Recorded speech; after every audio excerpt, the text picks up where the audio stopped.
Hello, hockey fans, and welcome to NHL Draft Pros. Shoots, he scores! In this video, we're going to take a look at the Montreal Canadiens draft targets for the 2025 NHL Draft, and we're going to compare some mock drafts online to see who they think the Habs should take.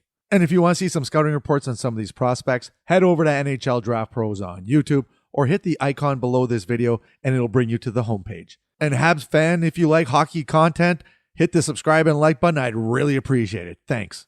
All right, so the lottery was on Monday, and we know that the Montreal Canadiens stayed at number 16 from a pick that they got from the Calgary Flames. So who are the Habs going to take with that 16th overall pick? Well, the NHL.com says that they're going to go with homegrown Justin Carbonneau, as is Craig Button from TSN. He decided to go with Carbonneau as well at number 16. And when you take a look at these numbers, 89 points in 62 games, 46 goals. He's a 6'1", 192-pound right winger. Those are some nice stats. Now, the NHL.com said that Carbonneau is a prototypical power forward with plenty of grit and smarts. His skating continues to improve, as does his 200-foot game. The right-handed shot was second in the queue with 89 points. And the 18-year-old is just too good to pass up at this point in the draft. And Craig Button had to say about Carbonneau is that the Habs don't have a player like this. He's hard driving, he's a skater, he's really developed. You start to think about where their team is at in different spots. They have a lot of talent, but a player like Justin Carbonneau, I think, adds to them. So yeah, the addition of Carbonneau, a Quebec-born player, would be really good for the Habs, and I think that might be a nice pick for them at number 16. Okay, The Athletic. They went with Lyndon Lakovic from the Moose Jaw Warriors in the dub, and he had 58 points in 47 games, and he's a 6'4", 185-pound forward. And yeah, you know what? He brings a lot of scoring talent to the table. And The Athletic said that in a best-case scenario, the Habs pick a little higher and get a chance at their 2C of the future. I don't think that's in the cards for them in this range, though, in which case I think a pro-built winger who can play up and down the lineup and a defenseman probably come in focus for their two picks. All of Lakovic, Bear, Carbonneau, even Malcolm Spence would fit the winger bill, but with Carbonneau off the board, Lakovic is the most natural fit for what they need to surround guys like Cole Caulfield and Ivan Demidov. So yeah, you can't go wrong with a big power forward like Lyndon Lakovic at number 16.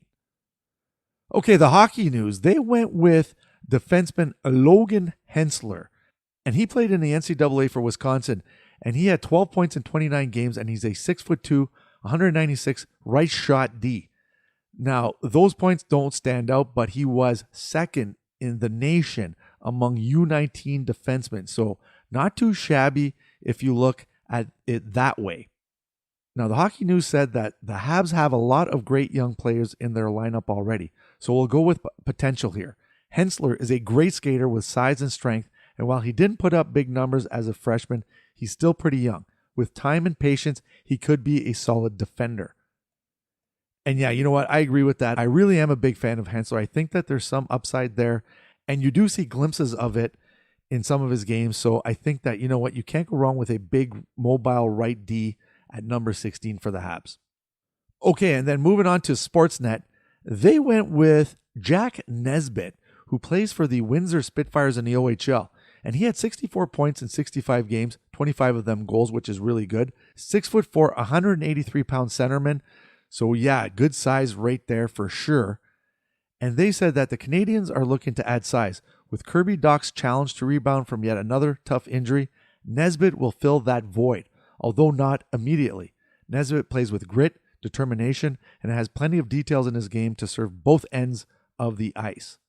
I don't know if this is kind of an early pick for them, but you never know come draft day, that's for sure.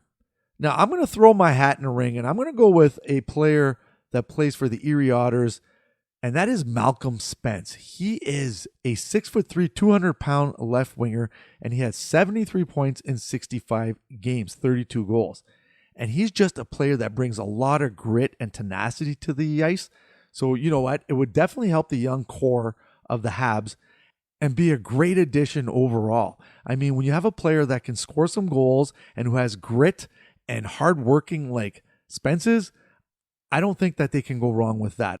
Now, the other thing that I want to talk about is that the Montreal Canadiens also have the 17th overall pick, so back-to-back picks. And the Athletic went a little deeper in their mock, and they went with Cameron Reed at number 17. And they said of the available D, Reed makes the most sense in terms of both their pool and how they drafted.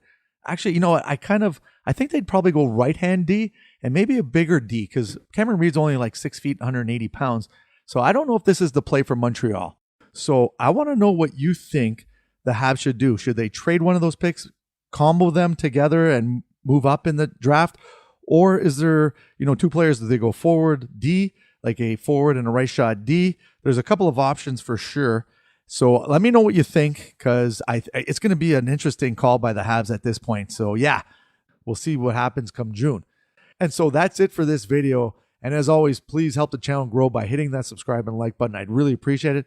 And we'll see you soon. Cheers.